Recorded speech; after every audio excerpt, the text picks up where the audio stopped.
Doctor ortho Ayurvedic oil and capsule. अब दर्द भी घुटने टेकेगा। उत्तराखंड के श्रमिकों को बड़ी राहत। धामी सरकार ने श्रमिकों का न्यूनतम वेतन बढ़ाया। 1 अप्रैल 2026 से लागू होगा नया न्यूनतम। उत्तराखंड के कई जिलों में महंगाई के खिलाफ कांग्रेस का हल्ला बोल। मोदी सरकार का पुतला दहन। पेट्रोल डीजल की बढ़ती कीमतों पर फूटा गुस्सा। चंपावत में मानेश्वर महादेव मंदिर का बदलेगा स्वरूप। 95 लाख की लागत से होगा भव्य सौंदर्यीकरण। श्रद्धालुओं और पर्यटकों में खुशी की लहर।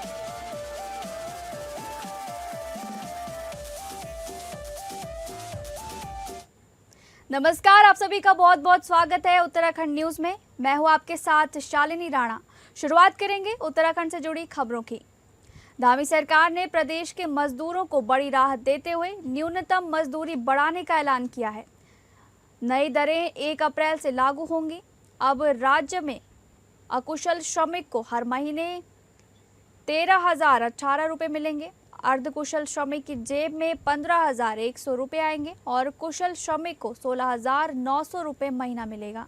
सरकार ने भरोसा दिया है कि वेतन के साथ ओवर टाइम, बोनस और बाकी सभी सुविधाएं भी पहले ही जारी रहेंगी। इस बढ़ोतरी के बाद उत्तराखंड पड़ोसी राज्यों से काफ़ी आगे निकल गया है।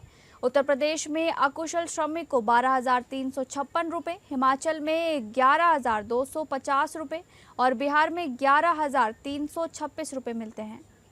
अर्धकुशल वर्ग में भी यूपी में 13,590 रुपये, हिमाचल में 11,601 रुपये और बिहार में 11,752 रुपये ही मिलते हैं। कुशल श्रमिकों का हाल देखें तो यूपी में 15,224 रुपये, हिमाचल में 13,062 रुपये और बिहार में 14,326 रुपये मिल रहे हैं। इन सब के मुकाबले उत्तराखंड का वेतन हर श्रेणी में ज़्यादा है। सरकार ने सभी उद्योगों और कारखानों को दो टूक कहा है कि तय न्यूनतम वेतन, ओवरटाइम और बोनस समय पर देना होगा। इसमें किसी भी तरह की लापरवाही बर्दाश्त नहीं की जाएगी। श्रम आयोग ने भी मजदूर भाई बहनों से अपील की है कि सोशल मीडिया पर फैल रही भ्रामक खबरों से सावधान रहें। हकीकत यही है कि उत्तराखंड सरकार श्रमिकों के हितों को लेकर गंभीर है और आज यहाँ का मजदूर पड़ोसी राज्यों के मुकाबले बेहतर वेतन पा रहा है।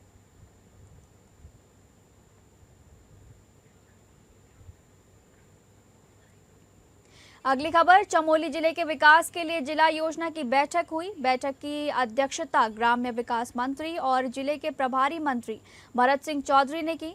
बैठक में साल 2026-27 के लिए कुल 74 करोड़ 23,70,000 रुपये की योजनाओं को मंजूरी दी गई। प्रभारी मंत्री ने कहा कि सभी जनप्रतिनिधियों के प्रस्ताव योजना में शामिल किए जाएंगे। उन्होंने बताया कि पिछले साल जिले में कई अच्छे काम हुए हैं और आने वाली योजना भी जिले के विकास में मदद करेगी। बैठक में सड़क, पानी, खेती, बागवानी, पशुपालन, मछली पालन, सिंचाई, पर्यटन, खेल, स्वास्थ्य, उद्योग, पंचायत, शिक्षा और बाल विकास विभाग की योजनाओं पर चर्चा हुई। मंत्री ने कहा कि योजनाओं को एक साथ जोड़कर चलाया जाए। केंद्र और राज्य की योजनाओं का फायदा लोगों तक पहुंचे। अधूरे कामों को जल्दी पूरा किया जाए। किसानों के लिए निर्देश दिए गए हैं कि कृषि विभाग किसानों को अच्छी क्वालिटी के औजार सस्ते दाम पर दें। फसलों को जंगली जानवरों से बचाने के लिए खेतों के चारों ओर तार की बाड़ लगाई जाए। उद्यान विभाग कीवी की खेती के बड़े समूह बनाए ताकि कीवी की बिक्री और पैकिंग की व्यवस्था भी मजबूत हो, किसानों को ज़्यादा फायदा मिल सके। मंत्री ने कहा कि पशुपालन पहाड़ों की अर्थव्यवस्था बदल सकता है, इसलिए अच्छी नस्ल के पशु पालने को बढ़ावा दिया जाए। इससे खेती भी जैविक होगी और लोगों को रोजगार मिलेगा। उन्होंने मछली पालन, डेयरी और सहकारिता पर भी जोर दिया। इस बार की जिला योजना में खेती, बागवानी, पशुपालन, डेयरी और मछली पालन जैसे कामों पर खास ध्यान दिया गया है। इससे गाँव में रोजगार बढ़ेगा और अर्थव्यवस्था मजबूत होगी।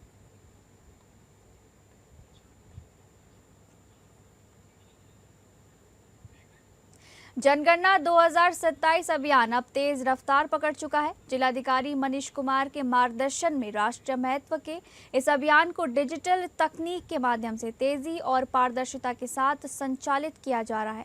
जिले में अब तक 93.11% HLB गणना पूर्ण कर ली गई है। जो प्रशासन की सक्रिय कार्यशैली को दर्शाता है। इस बार की जनगणना पूरी तरह डिजिटल स्वरूप में की जा रही है। प्रशिक्षित प्रगणक घर घर जाकर लोगों से जानकारी एकत्र कर रहे हैं, जिसे अत्याधुनिक HLB एप्लीकेशन के माध्यम से सीधे डिजिटल सर्वर पर अपलोड किया जा रहा है। इससे डेटा संकलन में पारदर्शिता, शुद्धता और रियल टाइम मॉनिटरिंग सुनिश्चित हो रही है। प्रशासन का लक्ष्य 24 मई 2026 तक गणना कार्य पूरा करने का है। इस अभियान के दौरान भवनों की स्थिति, निर्माण की प्रकृति, उपयोगिता और परिवारों को उपलब्ध मूलभूत सुविधाओं जैसे स्वच्छ पेयजल, बिजली, शौचालय और आवासीय स्थिति से जुड़ी विस्तृत जानकारी संकलित की जा रही है। ये डेटा भविष्य की विकास योजनाओं के लिए मजबूत आधार तैयार करेगा।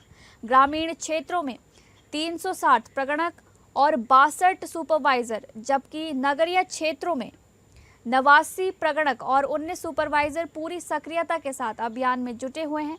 तहसील पार्टी, नगर पंचायत पार्टी और नगर पंचायत बनबसा ने 100% HLB गणना पूर्ण कर मिसाल पेश की है, जबकि अन्य क्षेत्रों में भी तेजी से कार्य जारी है।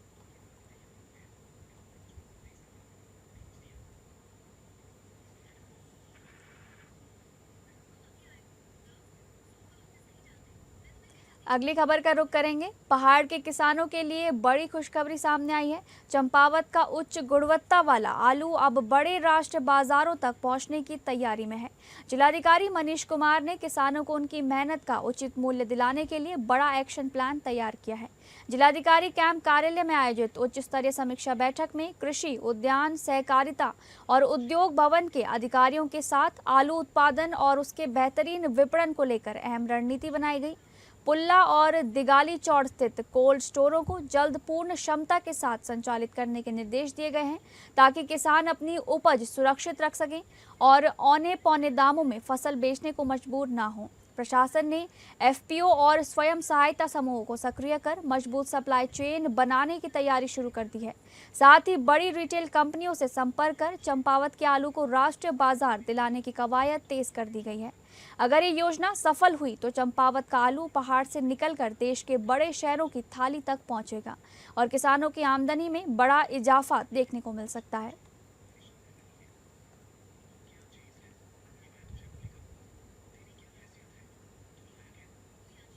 बढ़ती महंगाई और पेट्रोल डीजल की कीमतों में लगातार हो रही वृद्धि के विरोध में आज जिला कांग्रेस कमेटी चंपावत ने जोरदार प्रदर्शन करते हुए केंद्र सरकार और प्रधानमंत्री नरेंद्र मोदी का पुतला दहन किया। चंपावत मोटर स्टेशन में कांग्रेस कार्यकर्ताओं ने भाजपा सरकार के खिलाफ नारेबाजी कर विरोध जताया। प्रदर्शन के दौरान कांग्रेस नेताओं और कार्यकर्ताओं ने कहा कि पेट्रोल डीजल के दामों में लगातार बढ़ोतरी से आम जनता की कमर टूट चुकी है। कांग्रेस का आरोप है कि विधानसभा चुनाव समाप्त होते ही केंद्र सरकार ने ईंधन की कीमतें बढ़ाकर जनता पर महंगाई का अतिरिक्त बोझ डालने का काम किया है। प्रदर्शनकारियों ने केंद्र सरकार के खिलाफ जमकर नारेबाजी करते हुए कहा कि बढ़ती महंगाई से हर वर्ग प्रभावित है और सरकार को जनता की समस्याओं पर गंभीरता से ध्यान देना चाहिए।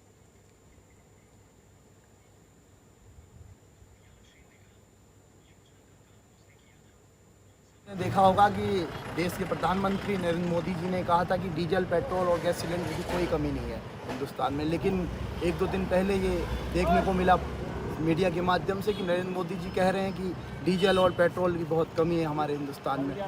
देखिए, नरेंद्र मोदी अपनी बातों पर अडिग नहीं है और वो देश की जनता से कह रहे हैं कि डीजल, पेट्रोल के कम से कम यूज करो, क्योंकि ये देश का फेलियर है। नरेंद्र मोदी जी को 11-12 साल इस देश में हो गए हैं और उनके पास 6 महीने तक का डीजल, पेट्रोल की व्यवस्था और गैस सिलेंडरों की व्यवस्था नहीं है, जो देश की अर्थव्यवस्था को सीधे से दिखाता है। और मैं कहना चाहता हूँ नरेंद्र मोदी जी से, हमारे नेता प्रतिपक्ष राहुल गांधी जी ने कुछ ही महीनों पहले कहा था कि जैसे ही ये 5 राज्यों के चुनाव निपटेंगे और डीजल और पेट्रोल के दाम बढ़ेंगे, ठीक उसी प्रकार देखने को मिला। अगली खबर मसूरी से है, जहां पर मसूरी के शहीद भगत सिंह चौक पर कांग्रेस पार्टी ने बढ़ती महंगाई के खिलाफ जोरदार प्रदर्शन किया। कार्यकर्ताओं ने केंद्र सरकार के खिलाफ नारेबाजी की और सरकार का पुतला जलाया। दर्जनों कांग्रेस कार्यकर्ता पेट्रोल, डीजल और गैस की बढ़ती कीमतों से नाराज दिखे। शहर कांग्रेस अध्यक्ष अमित गुप्ता ने कहा कि आज हर आम आदमी महंगाई से परेशान है, खासकर मध्यम वर्ग के परिवारों के लिए घर चलाना मुश्किल हो गया है। गरीब और कमजोर लोगों पर महंगाई की सबसे ज्यादा मार पड़ रही है। उन्होंने कहा कि 2014 से पहले दाम बढ़ने पर भाजपा कार्यकर्ता सड़कों पर उतर जाते थे, लेकिन अब आज जब पूरे देश में महंगाई है तो भाजपा का कोई नेता कुछ बोलने को तैयार नहीं है। अमित गुप्ता ने दावा किया है कि 2027 के चुनाव में उत्तराखंड की जनता भाजपा को इसका जवाब देगी और प्रदेश में कांग्रेस की सरकार बनेगी। पूर्व विधायक जोत सिंह गुनसोला ने कहा कि महंगाई से जनता बेबस हो चुकी है। करोड़ों युवा बेरोजगार हैं, करीब 6 लाख उद्योग बंद हो चुके हैं और 6,000 से ज्यादा निवेशक भारत छोड़कर दूसरे देशों में पैसा लगा रहे हैं। सरकार आज भी बड़े उद्योगपतियों के हाथों में खेल रही है। उन्होंने कहा कि गरीब जनता से सोना ना खरीदने को कहा जाता है, जबकि इस कारोबार से 50 लाख से ज्यादा लोगों का रोजगार जुड़ा है। अब वे भी बेरोजगार होने वाले हैं। जनता ने मन बना लिया है कि 2027 में भाजपा को हटाकर उत्तराखंड में कांग्रेस की सरकार बनाएंगे। पूरे देश में भी लोग कांग्रेस की सरकार के लिए एकजुट हो रहे हैं।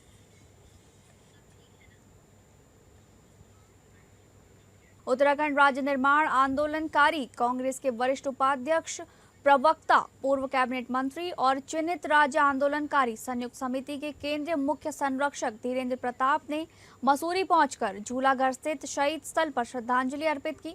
उन्होंने राज्य निर्माण के लिए प्राण न्योछावर करने वाले आंदोलनकारियों की प्रतिमाओं पर माल्यार्पण कर उन्हें नमन किया। उत्तरकाशी में जिला कार्यकर्ता सम्मेलन में शामिल होने जा रहे धीरेन्द्र प्रताप ने मसूरी में कांग्रेस कार्यकर्ताओं से मुलाकात की, जहां उन्होंने कार्यकर्ताओं से 2027 के विधानसभा चुनाव में कांग्रेस प्रत्याशियों को जिताने की अपील की। पत्रकारों से बातचीत में धीरेन्द्र प्रताप ने कहा कि आज उत्तराखंड पर्वतीय राज्यों में महिला अपराधों के मामले में सबसे आगे है। जिस सोच के साथ राज्य का गठन हुआ था, वो सपना आज अधूरा लगता है। राज्य आंदोलन में अहम भूमिका निभाने वाले कई लोग अब तक चिन्हित नहीं हो पाए हैं, जिससे वे खुद को ठगा महसूस कर रहे हैं। उन्होंने कहा कि ये राज्य महिलाओं के त्याग और बलिदान से बना है, पर आज उसी राज्य में महिलाएं सुरक्षित नहीं हैं। जल, जंगल, जमीन, पानी और जवान के मुद्दों पर लड़कर उत्तराखंड बना था, लेकिन आज यहाँ का निवासी मूल निवास के हक के लिए संघर्ष कर रहा है। अंकिता भंडारी हत्याकांड में भी सरकार नाकाम रही है। नकल माफिया ने शिक्षा व्यवस्था को खोखला कर दिया है और मेहनत के बाद भी नौजवान निराश है।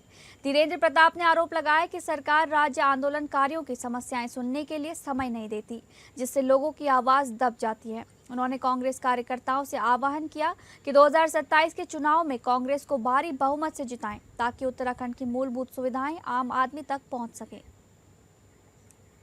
देखिए, मैं कांग्रेस का उपाध्यक्ष भी हूं और उधर आंदोलनकारियों की जो सबसे बड़ी राज्य की संस्था चिन्हित राज्य आंदोलनकारी संयुक्त समिति, उसका केंद्रीय मुख्य संरक्षक भी हूं। मैं कांग्रेस उपाध्यक्ष के रूप में तो ये समझ ही रहा हूं कि इस सरकार को उखाड़े बिना इस राज्य में शांति स्थापित नहीं हो सकती। हम क्या देख रहे हैं कि जो 9 पर्वतीय राज्य हैं, आज उत्तराखंड के समेत हिमाचल है, मणिपुर है, मेघालय है, ये सारे जो राज्य हैं उसमें हम लोग महिला अपराध में पहले नंबर पर है। अगली खबर चंपावत से है, जहां पर शिक्षा विभाग को शुक्रवार सुबह एक गहरी क्षति पहुंची। जिला शिक्षा अधिकारी माध्यमिक प्रकाश सिंह जंगपांगी का निधन हो गया। 50 से ज्यादा उम्र के जंगपांगी लंबे समय से अस्वस्थ चल रहे थे और हल्द्वानी स्थित आवास पर उन्होंने अंतिम सांस ली। उनके निधन की सूचना मिलते ही पूरे शिक्षा विभाग और जिले में शोक की लहर फैल गई। जिला कार्यालय सभागार में शोक सभा आयोजित की गई, जहां अधिकारियों कर्मचारियों ने 2 मिनट का मौन रखकर दिवंगत आत्मा को श्रद्धांजलि दी। सभी विभागीय अधिकारियों ने गहरा शोक व्यक्त किया और दिवंगत आत्मा की शांति के लिए प्रार्थना की।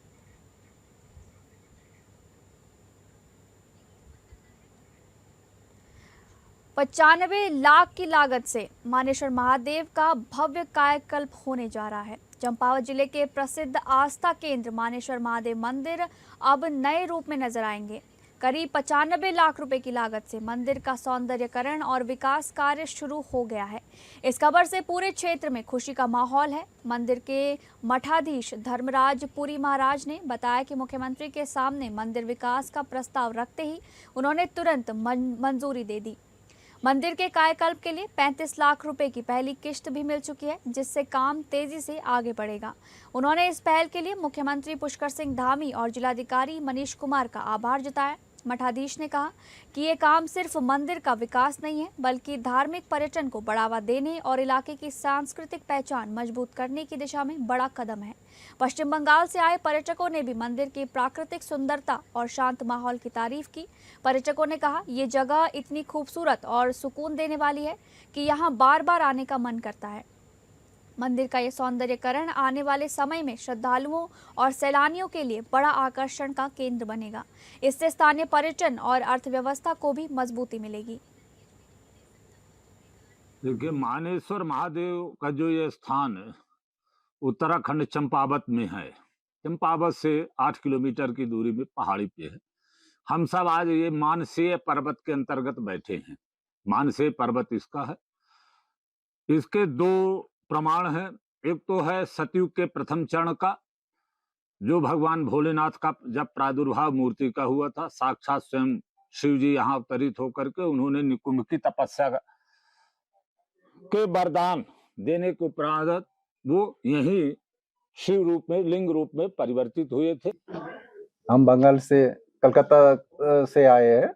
हाँ, यहाँ हम टनकपुर में ठहरा था पहले, वहाँ से आज निकल रहा आदि कैलाश के दर्शन के लिए। हम लोग अभी चंपावत में पहुंचा इस मंदिर में, तो यहाँ बहुत भव्य अनुभव हो रहा है। अगली खबर चमोली से है, जहां पर पंच केदार में चौथे केदार भगवान रुद्रनाथ की उत्सव डोली विधि विधान से पूजा के बाद अपने शीतकालीन गद्दी स्थल गोपीनाथ मंदिर से रुद्रनाथ धाम के लिए रवाना हुई। इस मौके पर बड़ी संख्या में श्रद्धालु मौजूद रहे। जिले में प्रभारी मंत्री भरत सिंह चौधरी मुख्यमंत्री के प्रतिनिधि के रूप में गोपीनाथ मंदिर पहुंचे। उन्होंने भगवान रुद्रनाथ की जल विग्रह डोली की पूजा की और आशीर्वाद लिया। रुद्रनाथ मंदिर गर्मियों में 6 महीने यानी कि मई से अक्टूबर तक भक्तों के लिए खुला रहता है। सर्दियों में 6 महीने भगवान रुद्रनाथ की पूजा गोपीनाथ मंदिर में ही होती है। आज पूजा के बाद श्रद्धालुओं ने जयकारों के साथ डोली को रुद्रनाथ धाम के लिए विदा किया। डोली रात पुंगू गांव में रुकेगी। 18 मई को दोपहर 12:30 पर रुद्रनाथ मंदिर के कपाट आम भक्तों के लिए खोल दिए जाएंगे।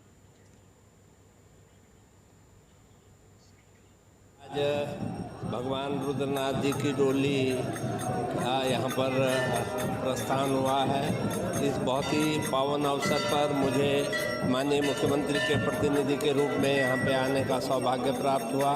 मैं देख रहा हूँ कि आस्था और श्रद्धा का जो समुद्र है वो चारों तरफ बहुत बड़ी संख्या में लोग यहाँ पर आज अभी जैसे आप सब लोगों को विदित होगा, जेठ संक्रांति के दिन भगवान रुद्रनाथ जी की विग्रह मूर्ति वो अपने गर्भगृह से बाहर आकर यहाँ प्रांगण में रखी गई थी।